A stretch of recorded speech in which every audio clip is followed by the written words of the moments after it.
Alright, got my hands on the new Razer Orbweaver, which is one of their newest products.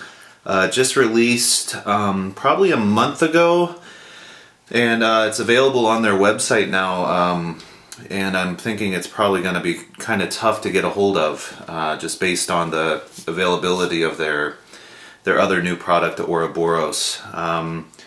This shares a lot of similarities both in design and in kind of the feature set with this new direction that Razer is going with these two items, mainly in the fact that they're both customizable and made to fit any hand size, which is really important to me because I've got pretty big hands. I'm 6'1", almost 6'2", so I've got kind of bigger hands than average, and you can see here just how my hand lays on it at its default size, which is what you're seeing here. This hasn't been expanded or anything. So I wanted to go over those features because I know a lot of people are looking for information on what sets this keypad apart from something like the Nostromo and why it's different. So first and foremost, let's go over the hardware itself. This is extremely well built. You can see it's got the rubber coating on all of the keys, which is really nice and kind of unexpected, really, even though it was on the Nostromo. But the big feature of this keypad is that this is mechanical. These are 20 mechanical keys. If you can hear that, these are the usual, the cherry blue switches, which are the same switches used on the Black Widow. As of now, this is the only version they have, but we might see a stealth version which would use the brown switches down the line. So you have the audible click that you can hear just like on the Ultimate. So the rubber coating, very cool. I wish they put that on the Ultimate keyboard also, of the Black Widow, I mean. That would have been nice, but they feel really good. They're all a lot different shapes, shaped a lot differently than on the Ultimate. Little keys here. These are sloped towards you for easier access. Overall, they feel really good. I mean, I played with a Nostromo the other day, and man, going back to it, it sucks. The smushy feeling of those keys, which are even mushy for membrane based keys, in my opinion.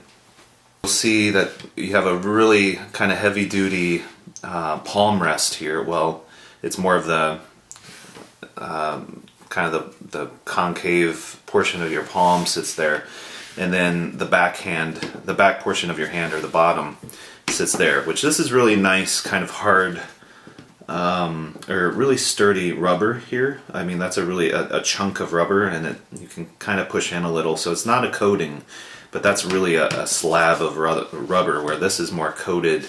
Kind of feels like a basketball, little dots there. So overall, the build quality is really good. A couple complaints though is the first up, the cable. They put in the cheap feeling, just rubberized cable, typical cable. It's not the braided cable that pretty much comes on all of their high-end products now. I mean, I know this isn't going to be dragged around like it would on a mouse, but the Black Widow Ultimate and all their keyboards, the high-end keyboards, come with braided cable. And I'm not really sure why they went the cheap route on this. They set a standard and kind of just took a step back, and this thing's premium. It's $130 for a keypad. $10 less than a full-size mechanical keyboard. So that was kind of a ripoff, I felt. I mean, it's not a huge deal, of course, but when you get used to those braided cables and you realize how much nicer they are, this just feels like a big step back. Another thing that I think is really important, and I've noticed a lot of people checking on forums and really hard to find information on, is that this is still a button. These 3 buttons here are all clickable, including the thumb rest here. Very, very sensitive button click there, which they are calling ultra responsive or hyper responsive. So it's different than the Nostromo, which I think had that mushy little key there. But honestly, I really would have liked to see another cherry switch key here, and I'm not really sure why they can't manage that. But the good side is these are all technically mechanical keys, including the thumb D-pad here. And by mechanical, it's not like with the switches, but they're mechanical as far as like a mouse button is mechanical. So nothing smushy there like the membrane. It's all very tactile. It's really easy to know when the key press is actuated with those. So that's okay. Let me talk a little bit about the hand position, since that kind of deals with the overall layout of the hardware. If I just set this up here, that's the general layout, and I think that this is kind of how they expect your hand position to be, where your thumb is actually over the button and easier access to the D-pad here. Which is actually strange to me because, like a lot of people, I use the spacebar to jump, and that would require my thumb to be pretty much fully spread out. On a standard keyboard, I think my position is more like straight hand, you know, like this, laid down on the keyboard. This one requires me to just fully extend it like I'm giving a thumbs up with my hand open. So the more natural is that I'm on this button, which by default is used for shifting your profiles, but I have to remap it as a spacebar. And it takes some getting used to because I'm just not used to having a small little click when I want to jump in game. I'm used to the big Black Widow. So that's something that takes some getting used to. So you can adjust it a little bit and customize, which I will cover up next. Okay, so next up we want to talk about the customization, which is one of the bigger features, and I think where a lot of the cost kind of comes into this product is the ability to customize it to your hand size and kind of to your own comfort levels, which I think that aspect is hit or miss, and I'll kind of get to the pros and cons. First up with the good stuff, I really like the feel of the hand rest. I mean, they up the quality big time. So the first customization that I'll cover is the palm rest itself. There's a pin right here that goes in and out, and releasing it allows you to adjust that to any angle. And it kind of helps whether you want kind of more of a clawed feeling with your hand or for it to lay a little flat. And I think that matters more for, you know, depending on what hand size you have, it'll kind of cater to different sizes. Or you can leave it freeform, which is kind of nice because if I'm on the default arrow keys, I don't have much reach to reach those buttons up there, but this kind of allows me to shift up and shift back however I kind of want. But I kind of found that I liked it stable because this felt a little shaky. And that's one little drawback, is I found the perfect position for my hand, and I want to push in the pin to lock it in place. The problem is there's only so many slots that this allows, so I have to move that up, and that kind of, it travels a pretty big distance from what I want. If I want it there, it locks in and shifts, and it feels just a little different. So I would have liked them to just have something where you could tighten it or press it in to where it's literally any of these positions from here to there, but it's almost like 3 different settings. Not a huge deal, very nitpicky complaint there. It's nice that they even give you the option. As far as comfort for that, I'm not a huge fan yet anyway of this kind of claw feeling. It's like an up and over. Just like the Nostromo, where on my keyboard my hand's pretty flat when I'm doing the WASD configuration, and this took some getting used to. I noticed my hand getting really tired, but I think maybe getting used to it and getting the muscle memory, you might grow to kind of like it, and it might even be awkward to go back to the keyboard. I'm still kind of testing that. So the second piece that is adjustable is the whole length of the piece itself. So that's done by pushing this button back here. Where I push it, and this whole thing goes in and out. So for smaller hands, it's there. Of course, it's not a huge adjustment, but since these keys are kind of so specific in their location, it does make a pretty big difference.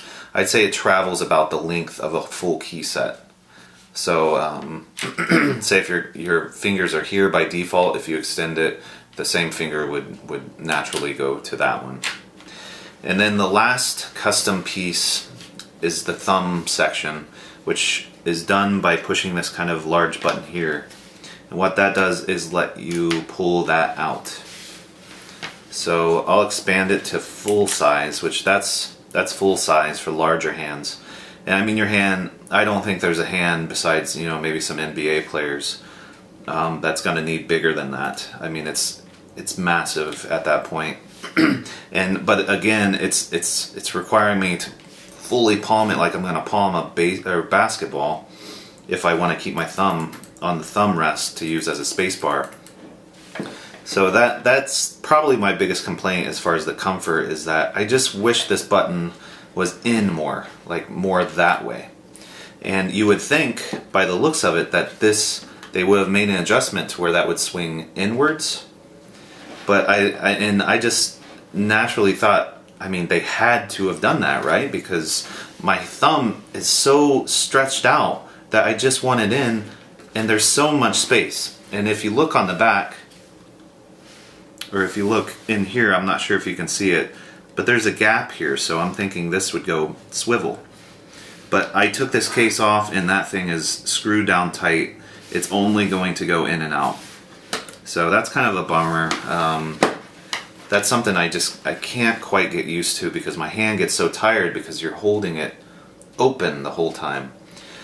So again, you can tell they expected people to keep their thumb naturally kind of positioned on this button, which is okay, and I suppose you could get used to it. The button feels great. It feels like a mouse click.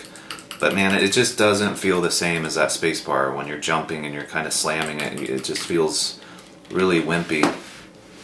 But again, that's kind of personal preference. The good news is, like I said before, this is a button.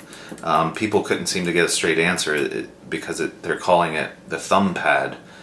So people just assumed it was a place to rest your thumb. But it is a button, just like on the Nostromo, so that's a good thing. I think that covers it for customization and pros and cons about that. So general feelings on this, hit and miss. I think that it's awesome that they finally came out with a blue switch keypad. I think people have been wanting that ever since the keyboards have come out. And of course, you notice the nice lighting, which is all pretty typical of the Razer products now. The biggest downfall for this that really is setting people apart from, or not setting them apart, but kind of conflicting them and getting this, is the price. It's $129.99, which is only about $10 cheaper. Like I explained earlier, it's $10 cheaper than the full-size Black Widow Ultimate, the 2013 edition. So you would think, okay, for that price it's $10 less. Yes, you're paying for customization, but the problem with customization is once you get it how you like it, you still are just with your product. Yeah, it's great that it's customized, but you do your customizations one time and that feature is kind of out the door at that point. You've used it and it's gone. You have the product, it's just done. Whether you like it or not, that customization isn't that big of a deal. And I mean, they're so minor anyway, and I didn't find it really made my hand any more comfortable by moving these things around. It's still, I would say, for bigger hands, or at least your thumb is going to be doing a lot of work with this thing, with this big unit here. I just kind of wish they would have simplified that and added, a double-size, triple-size miniature spacebar right here. If they took the width of 3 keys and made a blue switch spacebar and made this less chunky to where my thumb didn't have to stretch so far, it would just be such a perfect keypad. Build quality is awesome though. I mean, between this and Nostromo, the build quality, it's like night and day. This thing's just leagues beyond, but it should be. It's double the price pretty much. and the price point is just, it's high. It's too much.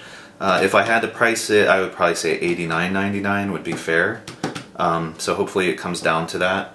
Like I said, overall pretty good. General, if I summarize it, it's close, but it's not quite there yet.